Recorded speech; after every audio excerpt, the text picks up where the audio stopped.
I want you to pause whatever you're doing and picture something with me for just a moment. Imagine waking up one morning, feeling lighter in your movements, stronger in your legs, steadier on your feet, and more confident in your body than you've felt in years. Imagine bending, reaching, walking, and climbing stairs without that familiar fear of pain or the worry of losing balance. Now imagine that the only thing standing between you and that version of yourself are the exercises you choose to do every single week.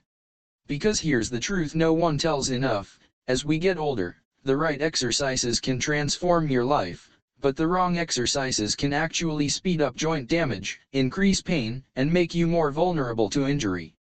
And today, I'm going to make sure you know exactly which is which. So stay with me until the very end, because I'm not only revealing the 3 exercises you should never touch after 60, but also the 3 exercises your body desperately needs if you want to stay strong, mobile, and well for years to come. Now, you might be wondering, why avoid certain exercises at all? Isn't movement just movement? Well, not exactly. Your body at 60, 70, or 80 is not the same body you had at 25. And that's not a bad thing. If anything, it's a smarter, wiser body. But it does mean you have to train with intention, not ego.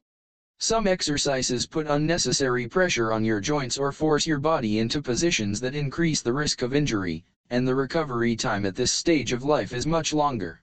So let's start with the first big one people need to stop doing: deep squats.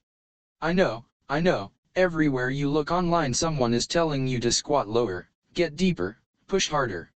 But here's the hidden problem: deep squats create intense pressure on the knees and hips, especially if you already have arthritis or stiffness. That deep angle forces your joints to take the load, instead of your muscles, and you're left with inflammation that can linger for days. Shallow or supported squats are perfectly fine, but dropping low just isn't worth the risk anymore. So if you've been pushing for those deep, knee-bending, butt to the floor squats, it's time to let them go. The second exercise you should avoid is sit-ups, or anything that forces your neck and spine to curl forward aggressively. Think of those old-school crunches we all used to do on the living room floor. The problem is that as we age, the spine becomes more sensitive, and the neck muscles get easily strained. Sit-ups place unnecessary compression on the lower back, and for many seniors, that repeated crunching motion can create or worsen disc issues. A strong core is absolutely essential, but sit-ups are one of the worst ways to build it at this age. There are better, safer methods that activate your core without overloading your spine, and I'll get to those in just a moment. Now the third exercise you should never do is something a lot of people don't expect: long-distance running. I'm not talking about a light jog or brisk walk, I mean pounding the pavement for miles and miles. As you get older, the cartilage in your knees and hips becomes thinner, and the shock absorption that once protected your joints simply isn't the same. Long runs create repeated impact that your body can't recover from as efficiently as it used to. Instead of boosting your health, it can trigger joint pain, swelling, and fatigue that sets you back for days. So if you've been forcing yourself into long runs thinking it's the best way to stay fit, it's time to rethink that approach and protect those joints for the long game. Now that we've covered the exercises you want to avoid, let's shift the energy into something much more exciting: the exercises your body will absolutely love. These are the movements that keep you strong, balanced, confident, and capable. And the first must-do exercise is simple but powerful: walking. Not long-distance running, walking. Regular walking strengthens your legs, improves your circulation, supports heart health, boosts your mood, and keeps your joints mobile without all the impact. It's gentle, sustainable, and effective. Even 10 to 20 minutes a day can dramatically improve your endurance and energy levels. The key is consistency. Whether you walk indoors, outdoors, on a treadmill, or even around your living room, your body will thank you every single time. Deep squats are one of those exercises that look powerful and impressive, and for many younger people, they can be part of a strong lower body routine. But as we grow older, the way our joints, muscles, and connective tissues respond to movement changes dramatically, and deep squats go from being a strength-building exercise to a risky move that can create more harm than good. When you perform a deep squat, you're pushing your knees and hips into a position that demands an enormous amount of flexibility, joint lubrication, and cartilage cushioning. In your younger years, your body naturally has more of all three. But as we age, cartilage thins, joints stiffen, and the natural shock absorbers in the knees and hips don't function the same way they once did.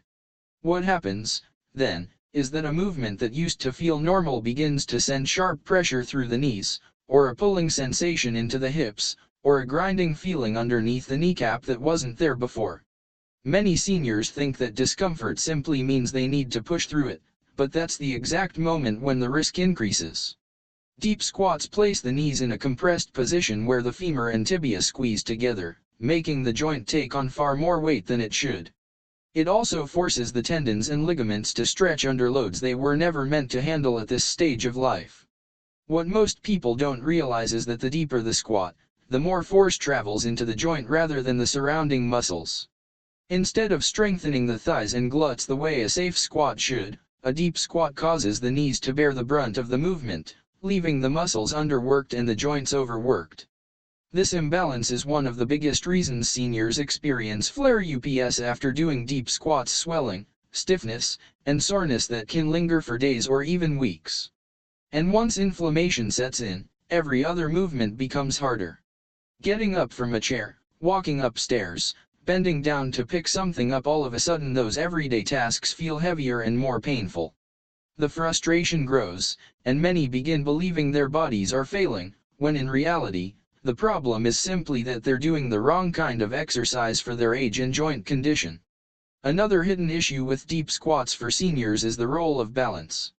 Going low requires strong stabilizer muscles around the ankles, knees, and hips, and if those stabilizers have weakened with age, which happens naturally, then the body has to compensate by leaning forward, wobbling, or shifting weight unevenly. This increases the risk of falling, losing control halfway down, or struggling to stand back up. Falls, as we know, are one of the most dangerous events for older adults, and anything that raises fall risk should be approached with extreme caution. Even if a senior has great leg strength, the coordination required for deep squats often just isn't there anymore, and pushing the body into a position it can't stabilize becomes a recipe for trouble. Many seniors also deal with arthritis, whether they've been diagnosed or simply feel the effects of stiff, aching joints in the morning. Arthritis responds well to gentle movement and controlled strength exercises, but it reacts poorly to extremes of motion that compress the joints. Deep squats are one of the worst offenders because they force the knee joint to bend past a comfortable angle, and once arthritis flares, it doesn't go away quickly. The swelling, heat, and pain can make it harder to stay active for days, which disrupts the consistency that seniors need most to stay mobile and independent. That's why avoiding repetitive and extreme joint positions is essential. It's not about avoiding exercise, it's about avoiding the exercises that punish your joints instead of supporting them.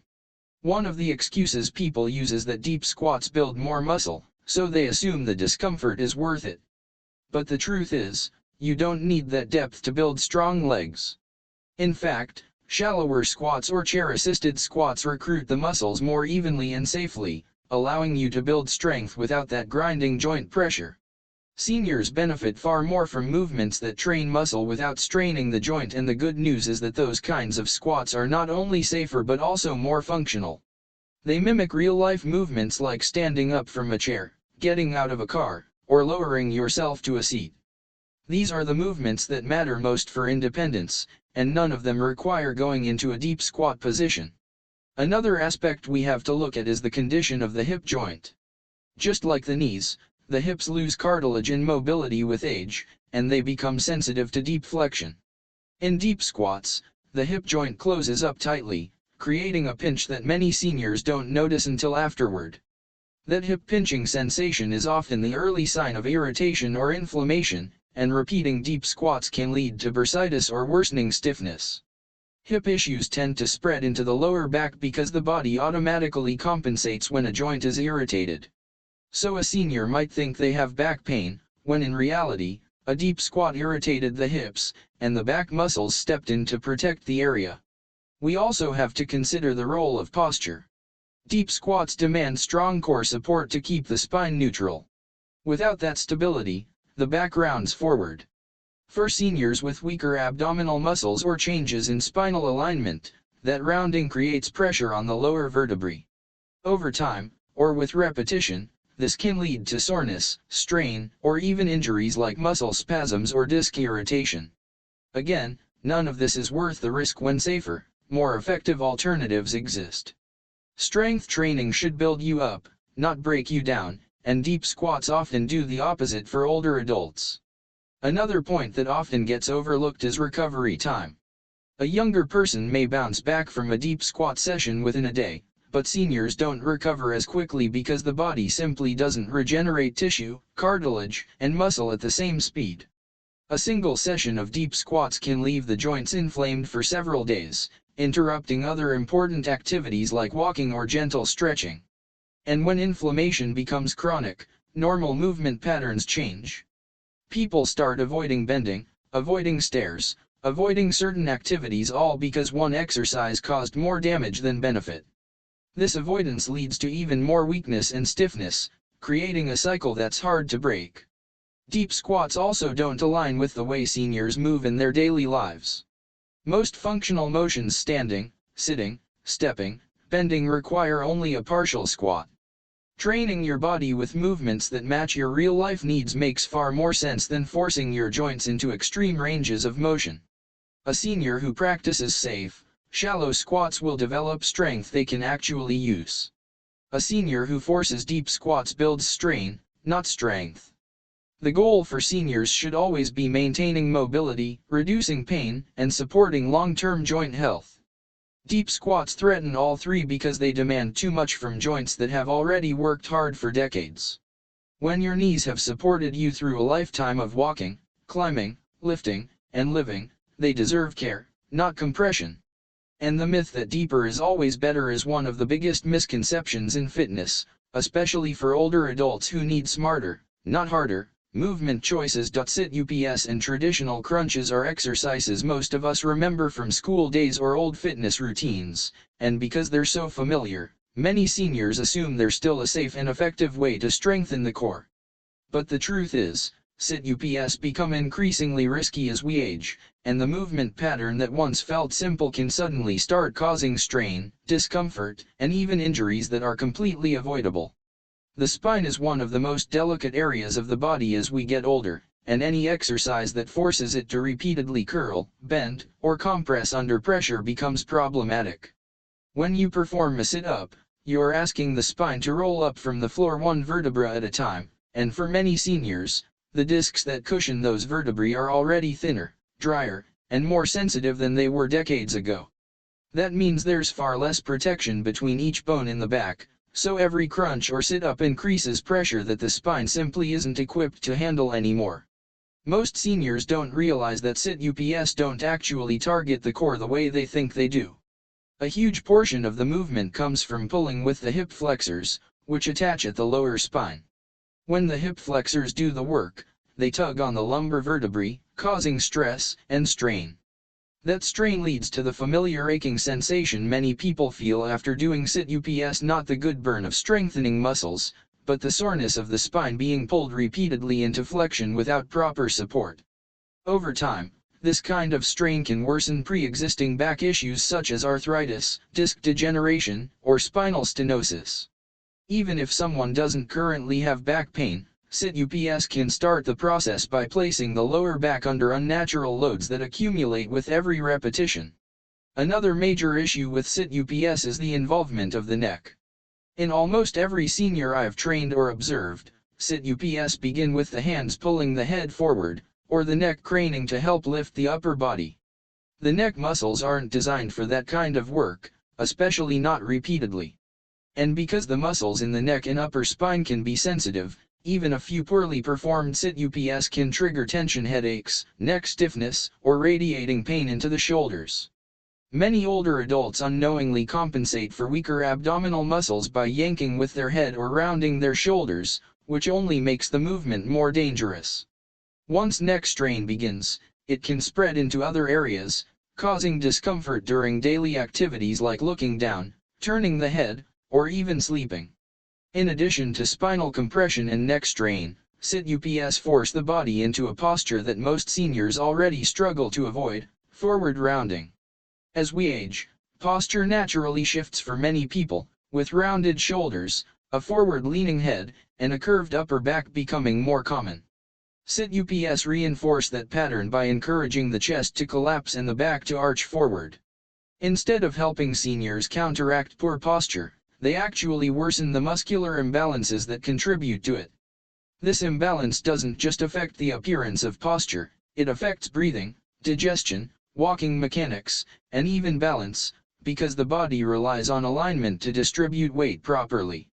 The idea of sit-UPS being a core exercise is also misleading, because they don't strengthen the deep core muscles responsible for stability. The deep core includes the transverse abdominis, pelvic floor, diaphragm, and lower back stabilizers, all of which are essential for everyday movements like standing, walking, lifting, and staying balanced. Sit-UPS barely activate these muscles. Instead, they overuse the hip flexors while neglecting the very muscles older adults need the most. When the deep core is weak, the spine becomes more vulnerable, balance declines, and common activities become harder. A strong core is essential for preventing falls, maintaining posture, reducing back pain, and staying independent, but sit-UPS do almost nothing to build the type of core strength that supports healthy aging. Another overlooked problem is the pressure sit-UPS place on the abdominal wall. Many seniors develop conditions like diastasis recti or hernias without even knowing it, and the force generated during sit-UPS can make those issues worse. Repeated abdominal pressure from forceful crunching can contribute to hernia development or aggravate existing weaknesses in the abdominal wall. Even if someone feels fine during the movement, the internal pressure can quietly progress into a bigger problem later. Seniors also tend to hold their breath during sit-UPS without realizing it, which further increases internal pressure and places unnecessary strain on the pelvic floor. A weakened pelvic floor is already a concern for many older adults, and sit-UPS only worsen that weakness. Sit-UPS also fail to offer the kind of functional strength seniors actually need.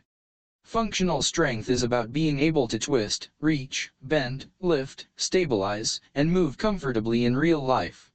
Sit-UPS don't mimic any natural movement pattern we use daily. Very few people ever need to lie flat on the floor and roll themselves up in a sit-up motion. Instead, core strength in daily life is used for standing, stepping, balancing, transitioning from sitting to standing, or maintaining stability while walking. The best exercises for seniors are those that translate directly to real-world movements, and sit-UPS simply don't fit into that category. What makes sit-UPS especially risky is the false idea that pushing through discomfort means progress. Many seniors grew up believing that soreness equals results, so when sit-UPS hurt their neck or back, they assume it's just part of the process. But pain during sit-UPS is not muscle discomfort, it's the body's warning sign that something is wrong. Unlike controlled, joint-friendly exercises, sit-UPS creates strain that the aging body doesn't bounce back from easily. Recovery time increases with age, so one session of sit-UPS can lead to days or weeks of discomfort, during which other healthy activities like walking, stretching, or strength training become more difficult. That interruption in movement leads to stiffness, reduced mobility, and a decline in overall strength. Another key point is that sit-UPS require body control and core activation that many seniors simply no longer have, and that's okay. It's a natural part of aging. But when someone doesn't have the required strength to perform the movement correctly, the body begins compensating in unsafe ways. The feet lift, the back jerks, the hands pull the neck, or the hips twist. All of these compensations increase the risk of injury without delivering any meaningful benefit. It's like asking the body to do a version of the movement with poor form, and poor form combined with aging joints is a dangerous combination. Even seniors who have been active for years and feel relatively strong can be harmed by sit-UPS because the risk doesn't come from lack of fitness, it comes from the structure of the movement itself. The spine, neck, and hip flexors are simply not designed to handle that pattern of repeated flexion under load, especially with age-related changes. Most common injuries from sit-UPS don't happen suddenly, they develop slowly, showing up as stiffness, soreness, or persistent aches that gradually become part of daily life. Many older adults accept these aches as normal aging, when in reality, they're the result of inappropriate exercise choices. Sit-UPS also offer very limited progressions. There aren't many safe ways to make Sit-UPS easier or more appropriate for someone with joint issues. Meanwhile, there are dozens of much safer alternatives: core stabilizing movements, standing core work, gentle abdominal activation, and controlled strengthening that deliver far better results for seniors without the risks. The goal at this stage of life is to move in ways that protect the spine, support posture, and build strength that carries into daily activities, not movements that compress the back or strain the neck. The body thrives when it's given exercises that work with its natural mechanics, especially as it ages. Sit-UPS work against those mechanics by forcing the spine into a shape it doesn't want to take and by overusing muscles that don't need more tension. When seniors replace Sit-UPS with safer, joint-friendly core movements, they immediately notice less pain, better stability, and more confidence in their ability to move comfortably. The right exercises should make the body feel supported, not punished, and Sit-UPS simply fail to do that for older adults. Long-distance running is one of those exercises people often assume is automatically healthy simply because it's associated with endurance, stamina, and athletic discipline. For decades, it's been promoted as the ultimate way to stay fit, burn calories, and maintain heart health.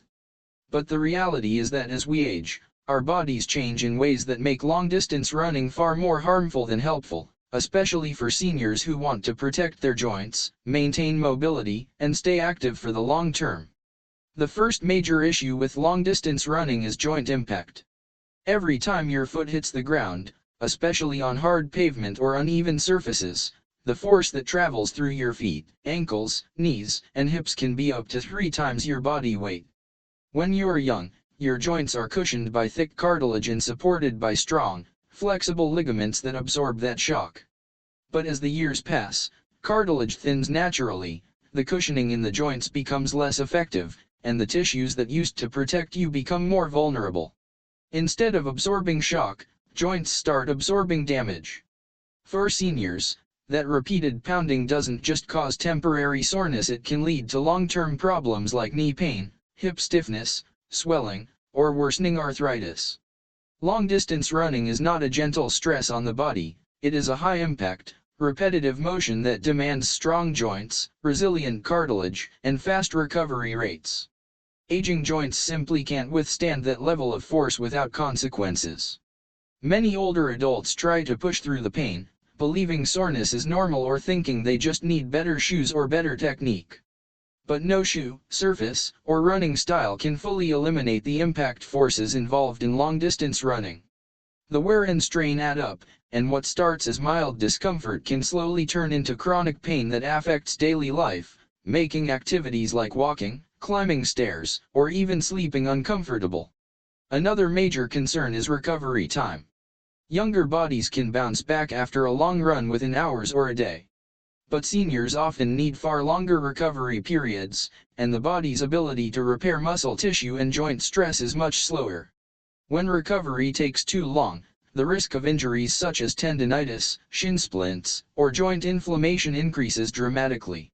Instead of strengthening the body, long-distance running begins breaking it down faster than it can repair itself. Over time, this leads to a constant cycle of soreness, fatigue, and reduced mobility. And the more frequently someone pushes through that cycle, the more likely they are to develop long-term issues that limit their ability to stay active in a healthy way. Long-distance running also places a huge demand on the hips, which is one of the most important areas to protect with age. The hip joint is responsible for stability, walking, balance, and almost all daily movements. When a senior engages in high-impact, repetitive running, the hip joint takes a heavy beating. The ball and socket joint compresses with each stride, and the muscles surrounding it have to work overtime to stabilize the pelvis and keep the body upright. If those muscles are already weakened from age-related changes, the hips end up absorbing more impact than they can handle. This can lead to tightness, reduced range of motion, and irritation of the soft tissues, eventually making walking or standing uncomfortable. Many seniors who run long distances begin to experience persistent hip pain that doesn't seem to go away, no matter how much they stretch or rest. The truth is, the hip joint simply isn't designed for that level of repetitive stress at this stage of life. Another problem with long-distance running is the toll it takes on the feet and ankles. Seniors often deal with reduced foot padding, flattening arches, or issues such as plantar fasciitis, all of which make the feet more sensitive to repeated impact. Each step in a long-distance run sends a shockwave through the bottom of the foot, which can cause inflammation, micro-tears, and persistent soreness. The ankles are also vulnerable, because running demands constant stabilization from small muscles and ligaments that may have weakened with age. One wrong step, a slight imbalance, or uneven ground can lead to sprains or strains that take weeks to heal. And during that recovery time, mobility decreases, and independence becomes more difficult. Another hidden danger of long-distance running for seniors is the effect on balance. Running requires coordination, reaction time, and strong stabilizer muscles to keep the body steady. But as people get older, balance naturally declines due to changes in muscle mass, nerve responsiveness, and sensory feedback in the joints. Long-distance running challenges balance in a dynamic, high-impact way that can increase the risk of missteps, stumbles, or falls. A fall during a run is especially dangerous because the forward momentum and speed make it harder to catch yourself or react quickly. Even minor falls can lead to fractures, bruises, or injuries that significantly affect mobility. And once a senior experiences a fall related to running, fear of falling often develops, which reduces activity levels even further. Cardiovascular demands also play a role. While running is great for heart health, long-distance running puts the heart under sustained stress for extended periods. For seniors with high blood pressure, heart conditions, or limited cardiovascular capacity, long runs can push the heart too far. It's not the act of moving that's the problem, it's maintaining a high-intensity, high-impact activity for long periods without adequate rest. Walking, low-impact cardio, and interval-based movement are far safer and still provide excellent heart benefits without overtaxing the cardiovascular system. Another issue is the wear and tear on the lower back. Running requires strong core muscles to keep the spine stable. But many seniors already struggle with weak core stability or changes in spinal alignment. When the core can't support the spine properly, each impact from running causes jarring motion through the lower back. Over miles and miles, this can lead to stiffness, spasms, or worsening disc issues. Many seniors assume their back pain is unrelated to running, when in reality the repetitive pounding is a major contributor. Long-distance running can also create muscle imbalances, especially tightness in the hip flexors, calves, and hamstrings. These tight muscles can change posture, limit mobility, and contribute to discomfort in daily activities. Seniors already experience natural muscle shortening as part of the aging process, so adding a high-volume, repetitive exercise like running makes the imbalance even more pronounced. When muscles tighten, they pull on joints in ways that create strain and reduce stability. This leads to more pain, more stiffness, and a greater risk of injury during even simple movements like bending or turning. Fatigue is another concern. Long-distance running requires significant energy, and seniors often experience reduced stamina or slower energy recovery. When fatigue sets in during a run, form breaks down, stride becomes uneven, and the risk of injury increases dramatically. A fatigued runner is far more likely to twist an ankle, misstep, or place too much pressure on the knees and hips. Seniors need exercises that build strength, endurance, and stability while keeping the risk of fatigue-related injury low, and long-distance running simply doesn't fit that requirement. The biggest misunderstanding is the belief that long-distance running is necessary for good health. It isn't. There are countless low-impact alternatives that build cardiovascular fitness, strengthen muscles, support joint health, and improve overall well-being without the risks of pounding the body mile after mile. Seniors benefit most from exercises that protect their longevity, not activities that gradually wear down joints and tissues. When older adults shift their mindset from "harder is better" to "smarter is better," they find that they can stay active, strong, and mobile without putting their bodies through unnecessary stress. When you finally reach a point in your life where peace matters more than proving anything to anyone, something powerful happens inside you. You begin to understand that emotional health isn't just a nice idea or a luxury reserved for people who have time to meditate or sit quietly. It becomes a necessity, a form of strength, a kind of armor that protects your mind, your energy, and your sense of purpose.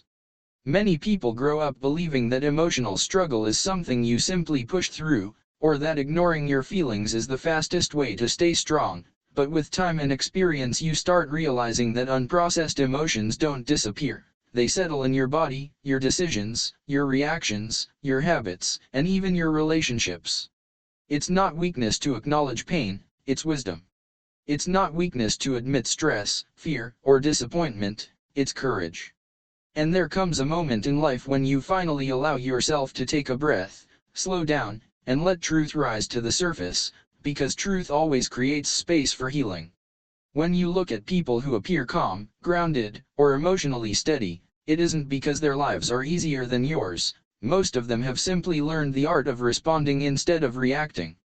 They've learned to pause before letting their emotions take control. They've learned the difference between holding onto something and letting it go, between speaking from frustration and speaking from clarity, between acting out of insecurity and acting out of self-respect. And that emotional mastery isn't something you're born with, it's something built slowly, experience by experience, moment by moment. It's shaped in the times when you feel overwhelmed but choose patience, in the moments when you feel hurt but choose not to lash out, in the decisions you make to walk away from chaos instead of participating in it. Emotional health grows every time you choose peace over drama, growth over comfort, understanding over judgment, and compassion over anger. A lot of emotional struggle comes from carrying things you were never meant to carry: old memories, old mistakes, old conversations that keep replaying, old versions of yourself that no longer reflect who you are today. You start to release emotional weight when you stop trying to fix everything around you and instead focus on strengthening what's inside of you. You stop seeking validation from people who don't value you. You stop explaining yourself to people committed to misunderstanding you. You stop trying to control outcomes that were never under your control in the first place. You learn that peace comes from surrender, not from force. And slowly, you begin to notice something beautiful happening. You feel lighter, clearer, more present, and more confident in your ability to handle whatever life puts in front of you. Part of emotional strength is knowing when to speak and when to stay silent. Silence isn't weakness, sometimes it's protection. Not everything deserves a reaction, not every argument deserves your energy, and not every situation needs your voice. There is a certain maturity in realizing that your time, your words, and your peace are valuable. That not everyone has earned access to your emotional world. That you don't need to match someone's disrespect with disrespect, because your character isn't controlled by someone else's behavior. The moment you understand this, you grow. You stop giving away your power. You stop letting temporary emotions create permanent consequences. You start protecting your boundaries with calmness instead of anger. Another part of emotional strength is understanding that healing is not instant, it's a process. Healing doesn't always look beautiful, and it rarely feels comfortable. Sometimes it's messy, confusing, exhausting. Some days you make progress, other days you feel like you've gone backwards. Some days you feel strong, other days you feel fragile. But every part of that journey matters. Every tear is a release. Every quiet moment is a reset. Every realization is a breakthrough. And even when you can't see it, you're still moving forward. You're still growing. You're still becoming someone wiser, calmer, and more aligned with your truth. Emotional wellness also depends on who you allow into your life. The people around you influence your energy more than you realize. Some people lift you, support you, and motivate you. Others drain you, confuse you, or make you doubt yourself. Emotional strength grows when you learn to choose your circle carefully. You stop trying to keep people who make you feel small. You stop tolerating relationships that exhaust your spirit. You stop chasing people who only show up when they need something. Instead, You value genuine connections, mutual respect, and emotional safety. You learn that real love doesn't hurt your peace, real friendships don't compete with you, and real support doesn't disappear when life gets difficult. You start protecting your energy the same way you protect your home, letting in only what aligns with your values, your goals, and your emotional well-being. You also begin to understand that emotional strength includes giving yourself grace. You don't criticize yourself the way you used to. You don't punish yourself for past mistakes. You don't compare your journey with someone else's. You stop expecting perfection from yourself. Instead, you become kinder to your own mind. You forgive yourself for what you didn't know then. You appreciate how far you've come. You celebrate your small wins. You trust your inner voice more. You learn that being soft doesn't make you weak, and being vulnerable doesn't make you fragile. Emotional strength comes from balance, knowing when to be firm and when to be gentle, when to push forward and when to rest, when to speak truth and when to simply walk away. What makes emotional health so powerful is that it affects every part of your life: your relationships, your decisions, your habits, your sleep, your self-worth, your ability to dream, your resilience, and even your physical well-being. You start to notice that when your emotions are balanced, your life feels more manageable. You respond to challenges with clarity. You communicate with patience. You set boundaries without guilt. You forgive more easily. You let go more quickly. You trust yourself more deeply. And the world around you begins to feel less chaotic because the world inside you is no longer in turmoil. And the greatest transformation of all is when you realize that emotional strength is not about being unaffected by life, but about being unbroken by it, not about avoiding pain, but about knowing how to move through it, not about pretending to have everything figured out, but about having the courage to keep going.